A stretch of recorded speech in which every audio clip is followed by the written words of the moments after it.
Muy buenos días. Tengo el gusto de presentarles la tesis doctoral titulada Interacción de las modalidades lingüísticas con la teoría de la mente y la cognición oral. Este estudio ha sido dirigido por la doctora María Mercedes Suárez de la Torre. Se adscribió a la línea de cognición y lenguaje en el doctorado en ciencias cognitivas, quienes hablan Jonathan Restrepo. Para introducir el problema de investigación, quisiera compartir un texto. ah, Posterior a este plan de la presentación que les presento, hablaremos pues, del problema de investigación, del estudio, el desarrollo y las conclusiones. Eh, Tenemos aquí un texto que usualmente se le presenta a las personas. Es un texto que hace parte de problemas morales. Les voy a compartir un poquito más o menos qué dice, y es que un vicepresidente va donde su director y le dice que están pensando en un proyecto que va a traer muchas ganancias, pero que a la vez va a destruir el medio ambiente. A lo cual el director responde que no le interesa en absoluto, solo quiere mucho dinero y que continúen con el proyecto. El proyecto se inicia y en efecto el medio ambiente es afectado. A las personas se les pregunta entonces que si creen que el director dañó intencionalmente el medio ambiente. Las personas tienen opción de sí y no.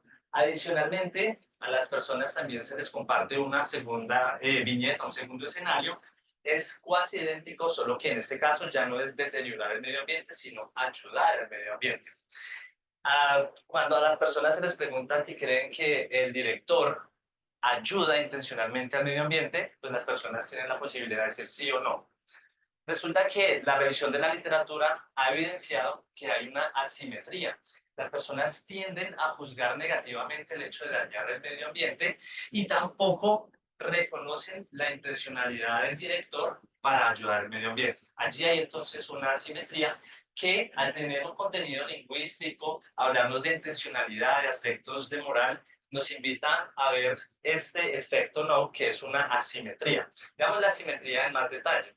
La persona que está haciendo una predicción de la intencionalidad se basa en el estado de las cosas, su normatividad le afecta para hacer una intención, un juicio, y pues en el caso de dañar el medio ambiente dice, sí, él tuvo la intención de dañar el medio ambiente. Mientras que por el otro lado la persona dice, pues aquí no me importa mucho el medio ambiente, mi normatividad pues dice que él no debía pensar en no querer ayudar al medio ambiente, entonces pues él no tuvo la intención.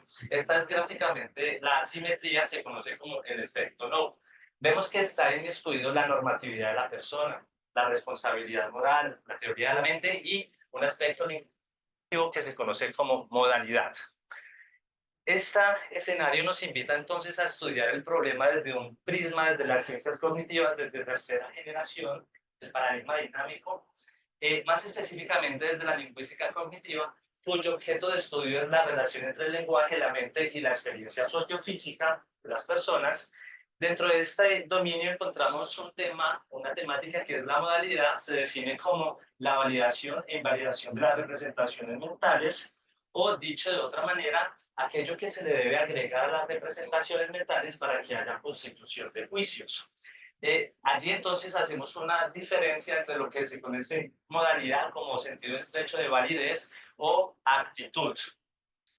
Eh, Veamos gráficamente nuestro problema de investigación es que las personas que están definiendo la intencionalidad de un tercero, es decir, se están basando en unos hechos factuales, están siendo afectados por su normatividad, su moral, su responsabilidad moral, entre otros. Ese efecto ya es ampliamente conocido, y se dice que el tránsito ocurre a través de la modalidad en aspectos como intencionalidad, fuerza y causación. No obstante, los autores nos indican que ya no es necesario ver más acerca del efecto, sino cómo ocurre el efecto. Por lo cual, nos están hablando acerca del cómo. Nosotros lo asumimos en sentido amplio la modalidad y no en sentido estrecho, que es como usualmente se ha caracterizado en estos estudios. Nos preguntamos por consiguiente cómo interactúan las modalidades lingüísticas con la teoría de la mente y la cognición oral. Este estudio se justifica desde tres aristas importantes. El primero es que es un estudio interdisciplinar donde albergamos lingüística, filosofía, psicología, a modo mutatis mutandis, de manera que podamos traer conceptos y definiciones de otras disciplinas clásicas de las ciencias cognitivas. Hay un aporte epistemológico en el sentido que la perspectiva del fenómeno desde aspectos lingüísticos, conceptuales e incluso patrones sociofísicos. Adicionalmente, hacemos un aporte teórico en dos sentidos. Proponemos un modelo interaccionista de la cognición general y un modelo específico denominado escenas modales corporizadas, que es un tipo de representaciones, ya les hablaré de ellas. A nivel práctico, este estudio reposaría entonces un gran valía para el análisis del discurso en diferentes dominios de la vida cotidiana, como dañar o ayudar al medio ambiente.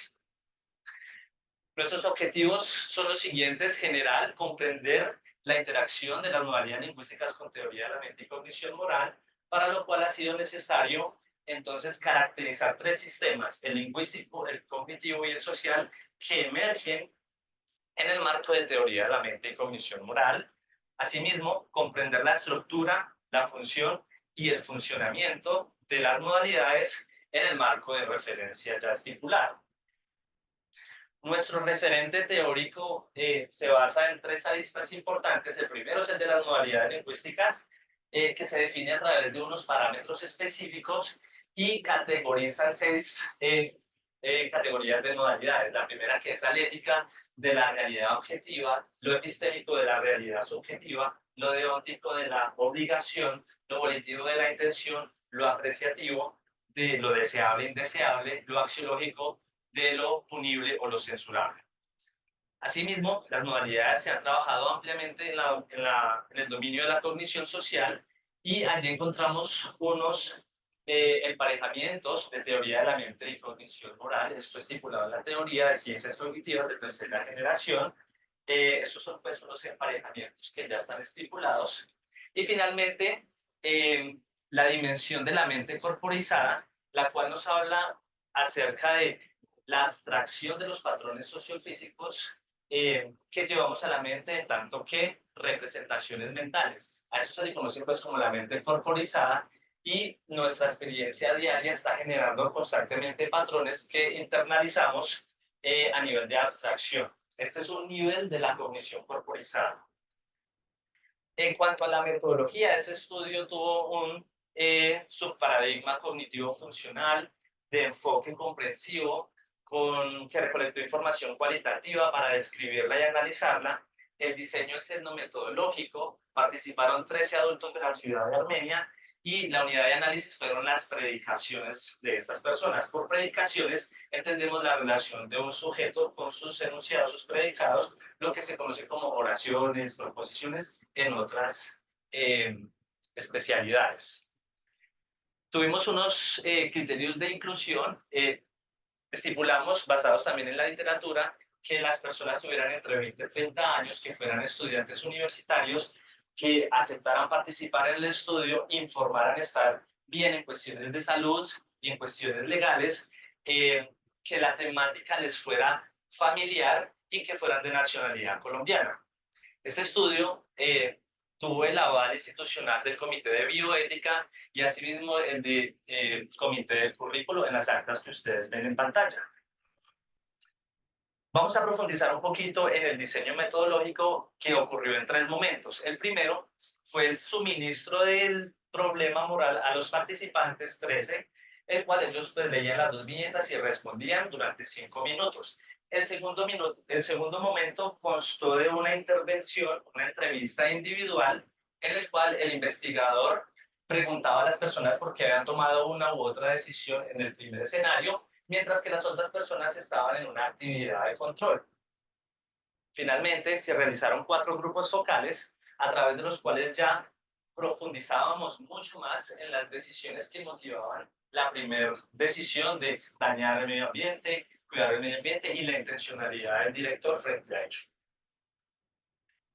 Estipulamos así pues una estrategia de análisis para los 3 momentos de recolección de datos y los datos ya recolectados, para lo cual fue entonces necesario grabar y transcribir siguiendo las convenciones de Deloyer, que nos indicaba pues qué hacer en cada momento para pasar el audio al texto. Así también estipulamos diferentes rúbricas y rejillas para caracterizar los sistemas lingüísticos, sociales, cognitivos, a través de habilidades e indicadores. Esto también para la estructura y la función, que ejecutamos varios procesos de codificación y recodificación de reglas ya estipuladas en la literatura, para operacionalizar la información.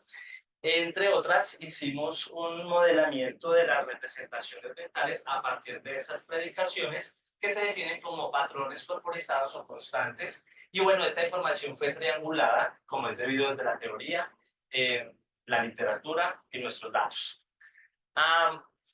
Hicimos una etapa preliminar, la cual constó de 3 momentos. La primera, nuestra estrategia de análisis fue sometida a 13 jurados, quienes evaluaron la pertinencia de la información que íbamos a recolectar y cómo la íbamos a analizar.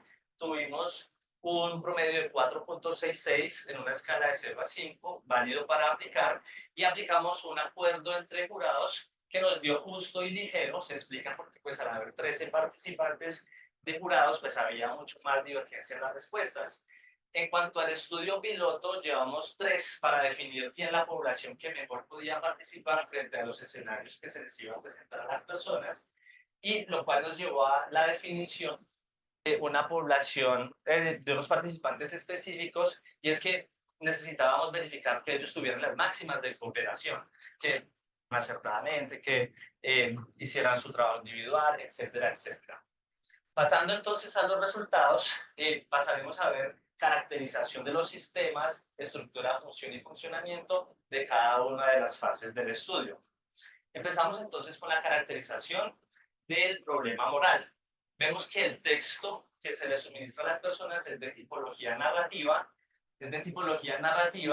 que además al inicio invita a una lectura literal, mientras que con la pregunta ya pasa a una lectura crítica e inferencial para las personas que lo están ejerciendo. Hemos notado que nuestro problema está presente en el 99% de las personas que tomaron el problema moral. Solo una pues no mostró la asimetría entre las respuestas de los 2 escenarios. En la caracterización de los 3 sistemas, basados en las habilidades necesarias suficientes y sus indicadores, hemos encontrado que las viñetas, usualmente la teoría de la mente y la condición moral, operan en la acción hacia el futuro, pero en este caso, al inferir la intencionalidad de las personas, pues estaban operando hacia el pasado, ¿cierto? No había una intención de acción moral u otra específicamente hablando.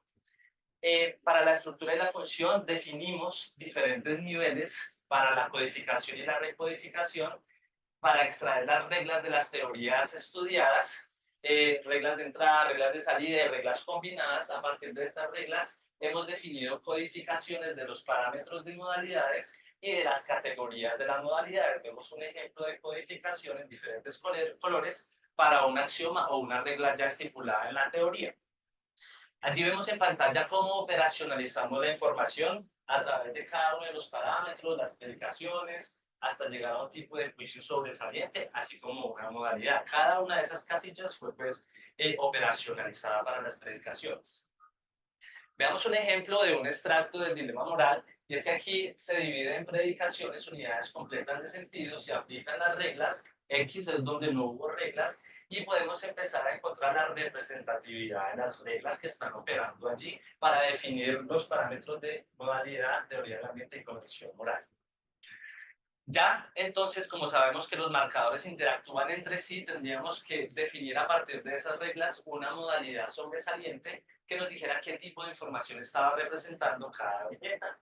Eso también se logró, que una conclusión inicial, y es que las personas están invitadas en este escenario a hacer teoría, a pensar lo que otro pensó cuando estaba tomando la decisión, pero no se estaban simulando a ellos mismos como parte del escenario mental.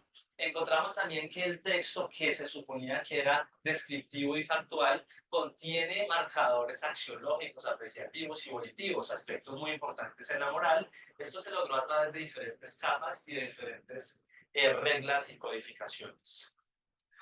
Ahora bien, hemos recurrido para el funcionamiento, nuestro tercer objetivo, hemos recurrido a unos principios concisos de las ciencias cognitivas para poder modelar las representaciones mentales de estas personas y así ver su funcionamiento. El primero es el del experiencialismo, el segundo es el de la sobresaliencia, seguimos con el fondo, la interacción, el principio de lo individual a lo social y el esquema de imagen, que es un tipo de representaciones. Si hacemos zoom en este, encontramos que los esquemas de imagen, los patrones corporizados, pueden ser de contención, de espacio, de fuerza, de locomoción, de tiempo, de temporalidad, entre otros. Estos fueron los que nos ayudaron a nosotros a modelar el funcionamiento. Además, 4 niveles para precisamente entender esas representaciones mentales. El primero de unas etapas preconceptuales, unas partes sociales que se abstraen en la mente en tanto que esquemas de imagen. El segundo es el tipo de realidades que encapsulan esas interacciones y esos parámetros. El tercero es el de las entidades, qué entidades o qué sujetos están formando qué interacciones con el cuarto nivel, que ya representa el tipo de interacción que están llevando esos cuerpos en todos estos niveles. De esta manera hemos logrado entonces codificar a través del número las predicaciones, llevarlas a una representación, expresarlas y además esto derivaba ya entonces en patrones lógicos y físicos que nos daban la oportunidad de ver el funcionamiento. En cuanto a uno de los parámetros conceptuales más importantes, el de la instancia de validación, vamos a mostrar cómo se logró. El primero es el de la variación entre individuos, que es un eje X en relación con un eje Y, en el cual X es la variación entre individuos y Y es la variación entre la convencionalidad. Vemos unos grados específicos y esa relación ya nos da unas coordenadas específicas para entender las representaciones estipuladas en las predicaciones, dónde operan, si en lo objetivo, en lo institucional, en lo subjetivo. Como ejemplo, tenemos los juicios individuales, los cuales se llevan hacia el polo de la subjetividad en unas coordenadas específicas en la relación de X y Y. En oposición, por ejemplo, a una parte más intersubjetiva, que es la axiología, que ya hace parte de la institucionalidad. Ahora bien, pasamos a la dirección de ajuste, el segundo parámetro conceptual. El eje X en este momento va a ser la dimensión temporal, en el plano negativo va a ser el irrevocable, en el plano positivo el mundo posible, en relación con un sentido probabilístico. En el plano positivo tenemos la posibilidad de ajuste, mientras que en el negativo la posibilidad de cambio. Todas nuestras representaciones entonces pueden caracterizarse en estas coordenadas, como por ejemplo dañar o ayudar al medio ambiente, estaría en el cuadrante 3 que vemos allí en verde. Al empezar el programa o aspirar la ganancia sería el cuadrante 1 de la modalidad volitiva, y no importarle algo, el cuadrante número 2 no prototípico de la modalidad volitiva, que aparece en el irrevocable. Este es entonces algunos ejemplos de la dirección de ajuste. Pasamos a la fuerza de validación. En esas dimensiones ya podíamos ver qué tan fuerte es la representación, si sí iba a ocurrir, si no iba a ocurrir, si se iba a cambiar, etc. En este caso, la modalidad volitiva que aparece en azul acá tiene muchas probabilidades de ajuste en el corto tiempo, mientras que la modalidad volitiva es más débil cuando ya está en el irrevocable, pero algún efecto también tiene sobre la mente.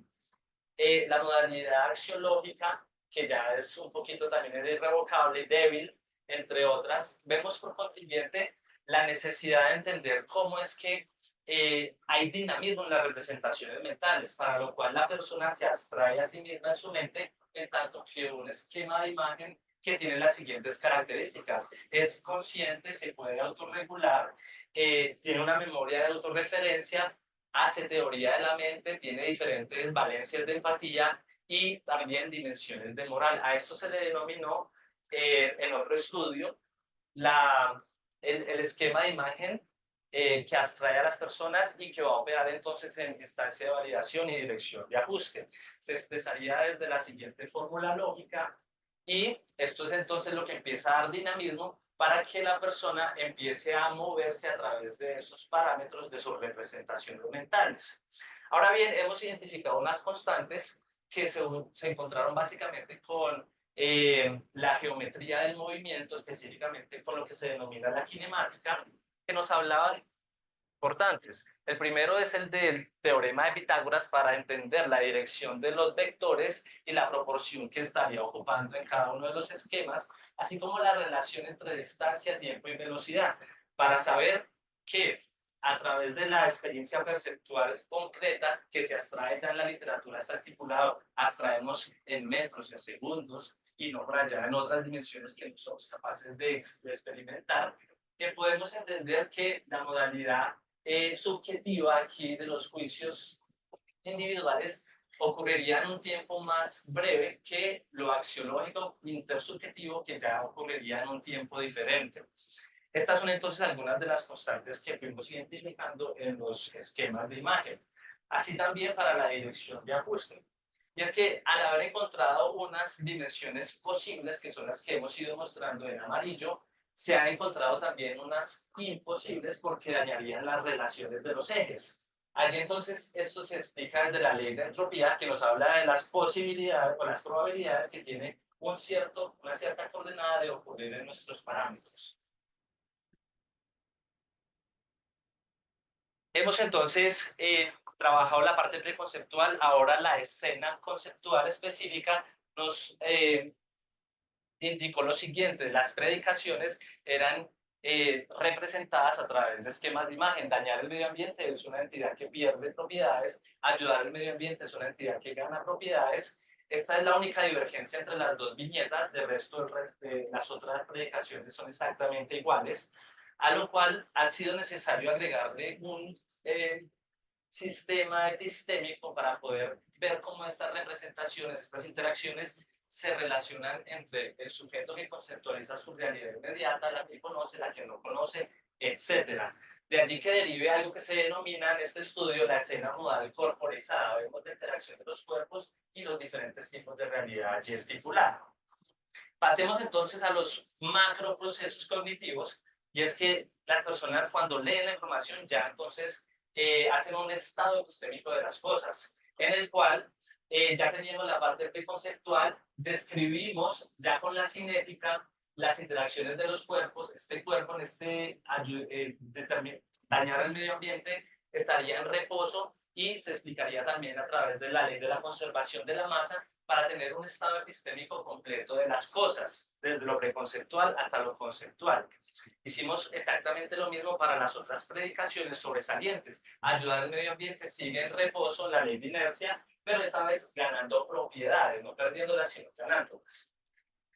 La siguiente es una colisión inelástica, que también pues evidentemente explica unas fases del movimiento, el choque, etcétera, etcétera, su definición concreta, completa. La activación del programa, que se define a través de la ley de Fourier, la activación, la conducción de calor, y esto nos da entonces este espectro general para entender todo lo que está pasando en el estado epistémico de las cosas en la viñeta A y en la viñeta B, con divergencia solamente en el primer escenario. Posterior, el segundo proceso macro es el de relacionar ese estado epistémico de las cosas con efectos causales en su evolución temporal. Se entiende que un cuerpo que estaba perdiendo propiedades los pierde. Allí ya podemos modelar a través de valores numéricos ad hoc la pérdida de la masa, la ganancia en la masa, que se explicaría también desde reglas de la física.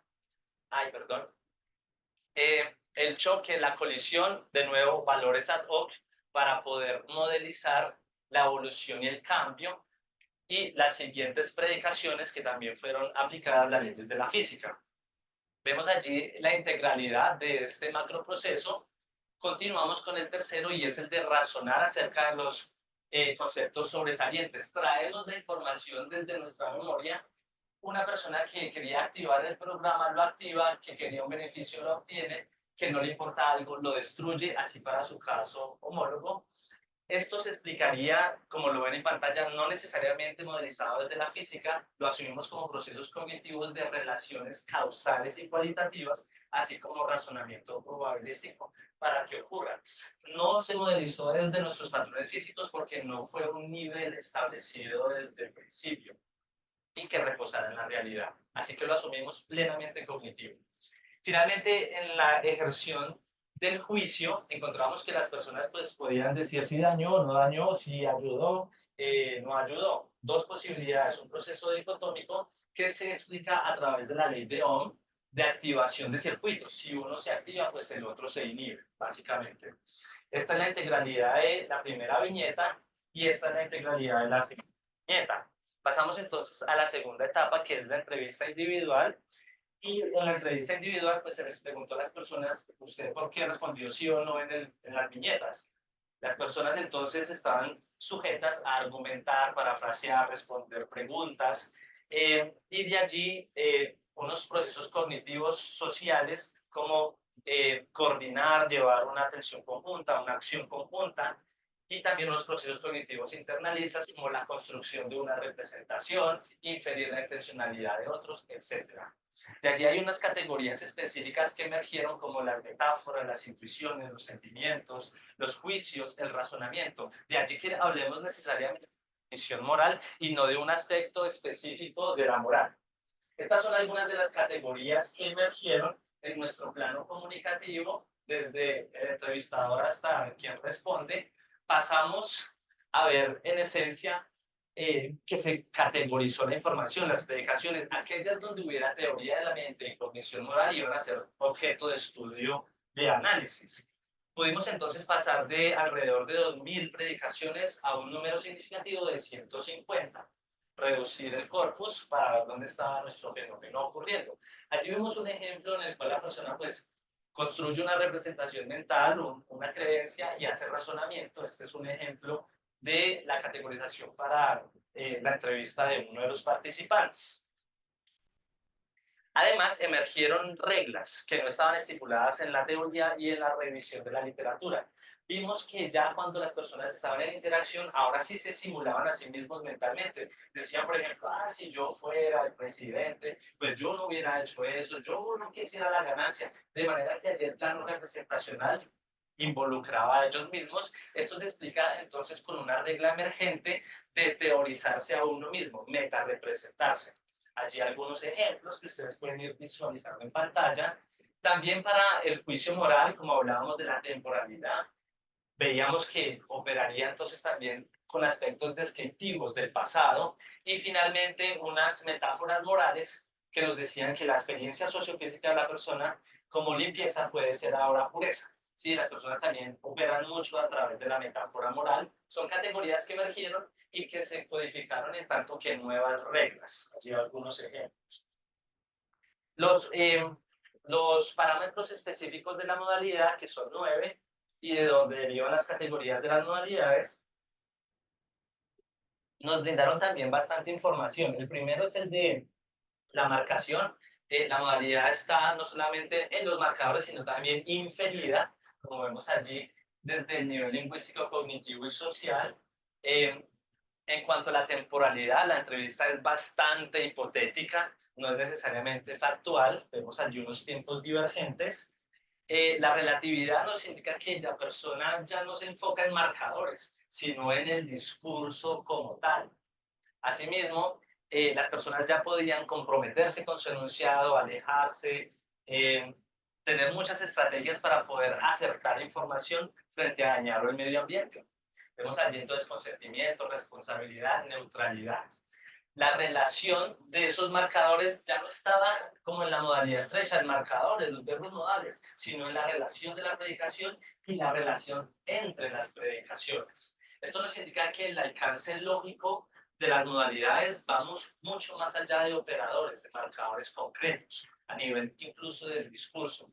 La fuerza, las personas ya podían mostrarnos qué tan fuerte era su predicación, qué tan severo era su juicio con diferentes grados y además mostrarnos si estaban hipotetizando en el irrevocable o si estaban proyectando su acción hacia el futuro.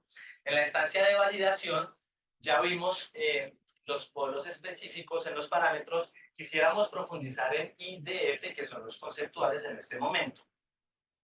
Y es que antes teníamos el 99% de los casos donde sí se evidenció la asimetría. Ahora eso empezó a modificarse. Las personas empezaron a matizar sus juicios y esto fue gracias a la inserción de la modalidad epistémica en enunciados como, pues probablemente pudo darse la casualidad, fue una consecuencia y esto nos indica ya un estado más ligero de los juicios, un matiz de los juicios. También en la institución, objetividad y subjetividad, que es la instancia de validación, se encontraron nuevas categorías, nuevas coordenadas, intuiciones, juicios colectivos, juicios individuales. En el lado objetivo, por ejemplo, las verdades convencionales, que sería, por ejemplo, el caso de la ciencia, las no convencionales, que sería otro caso, con sus específicas coordenadas.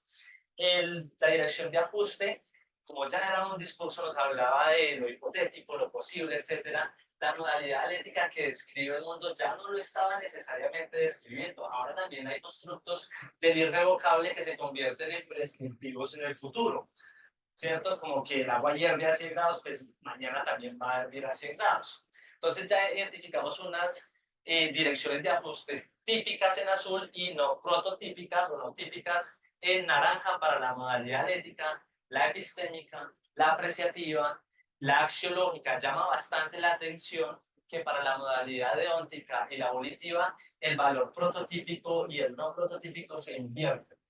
De manera que estamos hablando de una diversidad mental a nivel de la temporalidad y de la relación con la dirección de ajuste. Algunos ejemplos, pues ustedes pueden ver en pantalla ya lo prototípico en un color más fuerte que lo no prototípico y diferentes coordenadas que nos muestran cómo se categorizan esas predicaciones para cada una de las 6 categorías de las modalidades, según Koselleck. En cuanto a la fuerza, pues como vimos anteriormente para la otra fase, aparece la modalidad volitiva débil, aparece la deóntica fuerte, aparece la axiológica del irrevocable, ya no se puede hacer nada, con algunos ejemplos y sus coordenadas específicas. Finalmente, para la modalidad volitiva, apreciativa, no prototípica, de los juicios de valor. Hemos pasado entonces de entender 2 direcciones específicas a entender múltiples grados de dirección de ajuste y de fuerza de validación. Ya las representaciones no son operan en el pasado y en el futuro, sino con qué grado están describiendo o proyectando el futuro y el pasado. Esto es entonces cada una de las fuerzas de validación para las modalidades, un aporte que no se había evidenciado en la literatura. Como teníamos 150 predicaciones, quisimos aplicar un proceso más de simplicidad, para lo cual fue necesario acudir al principio de la navaja de Occam, el principio de no equivalencia de la traducción y el principio de construcción y metonimia.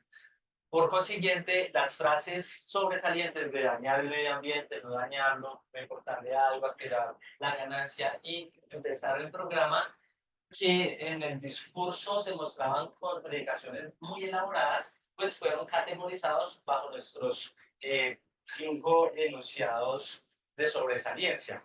De manera que ya conocíamos su estado epistémico y también cómo se relaciona con efectos causales para la construcción temporal y progresiva de esas representaciones mentales en favor de procesos cognitivos macro.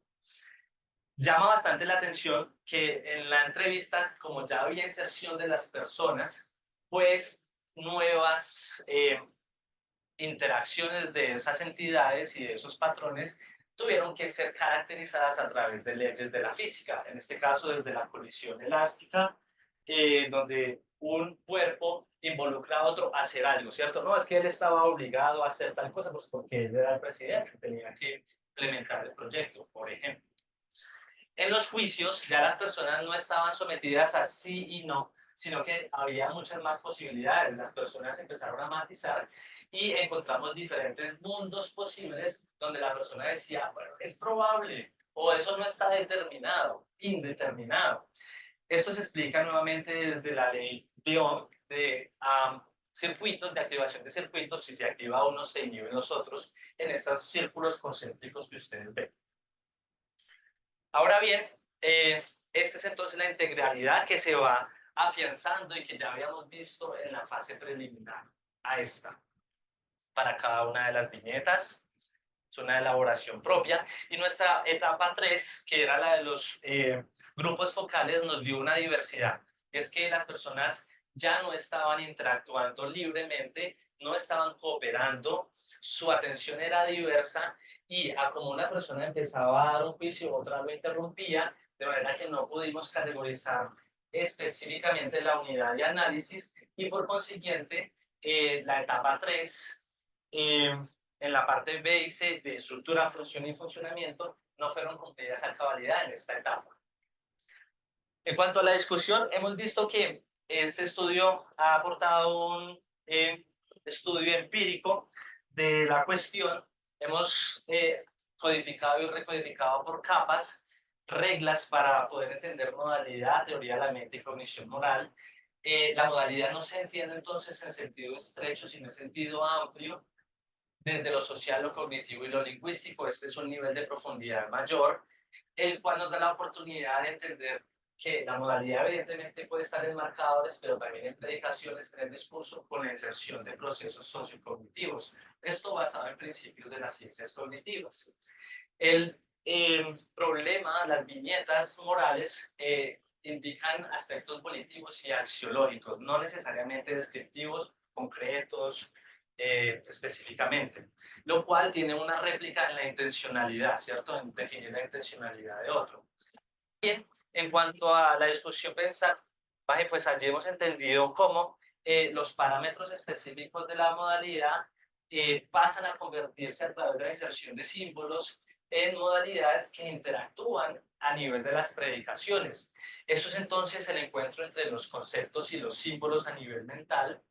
El sistema de la corporización es fundamental porque la experiencia sociofísica que tenemos y la interacción con otras personas se conceptualiza en la mente en tanto que esquemas de imagen que pueden ser representados a través de patrones físicos. Como vemos acá, los juicios deónticos son muy intuitivos, son más prontos que los juicios axiológicos que tendrían un tiempo mayor de ejecución.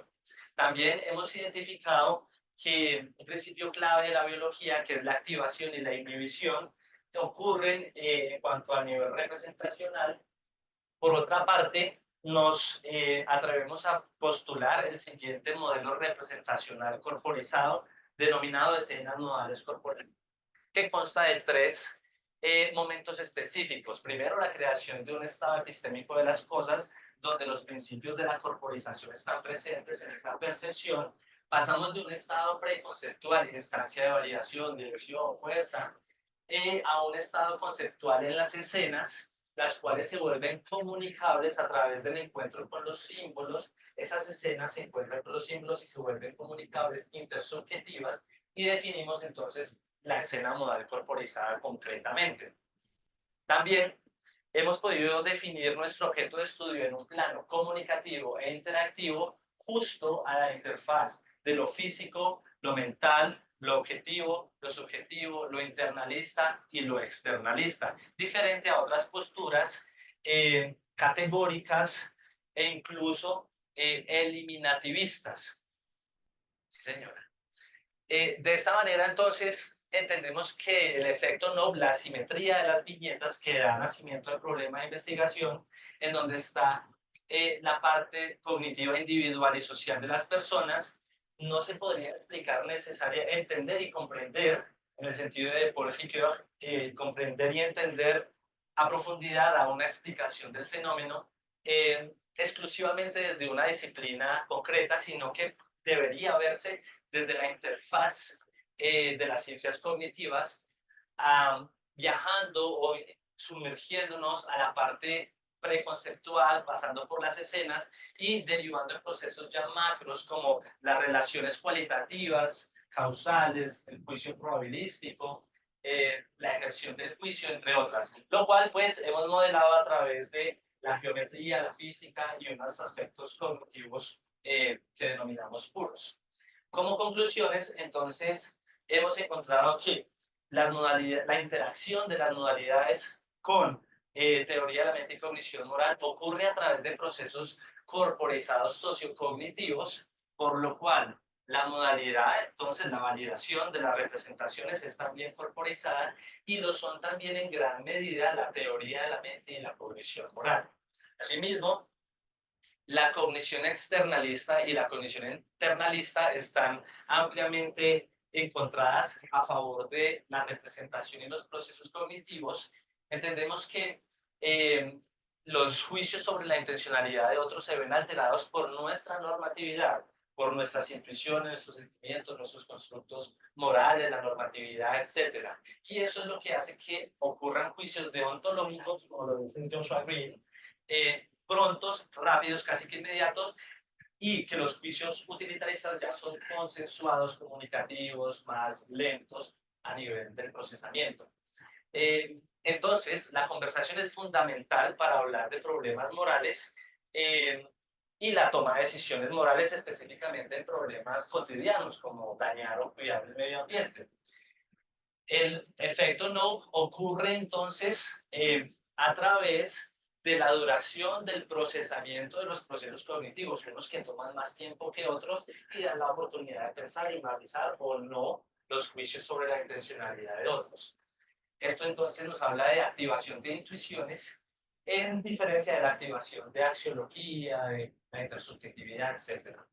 El modelo de escenas modales corporizadas acepta en este estudio la inserción de símbolos, conceptos y corporización en favor de procesos cognitivos de orden superior, como la toma de decisiones.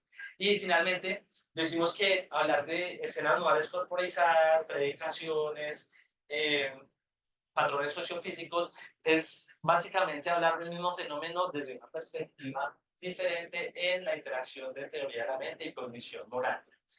Tuvimos algunas limitaciones, como vieron en el grupo focal, no se pudo delimitar la unidad de análisis. También entendemos que los valores matemáticos del modelamiento de los patrones físicos es o se les da esos valores que sí están en la literatura, pero que nosotros evidentemente no los determinamos. Sigue siendo un misterio cómo los conceptos se encuentran con los símbolos. Sabemos qué y cuándo se encuentran, pero no el cómo. Adicionalmente, algunos patrones de las modalidades como la relatividad, el compromiso, parece que no son necesariamente corporizados, por lo cual sugerimos para futuros estudios mejorar estas limitaciones y replicar este estudio, porque no en personas que tengan dificultades a nivel representación, como lo es el espectro autista, replicar o aplicar la tarea, el problema, las viñetas en otras poblaciones, pero dando más posibilidades para ver si sí ocurre el fenómeno, si no. Entre otras, testear experimentalmente la efectividad y la pertinencia del modelo de representaciones modales corporizadas que proponemos y modelar computacionalmente los patrones que ya este estudio ha derivado y ha conceptualizado a nivel de las representaciones. Aquí algunas referencias. Muchas gracias por su atención.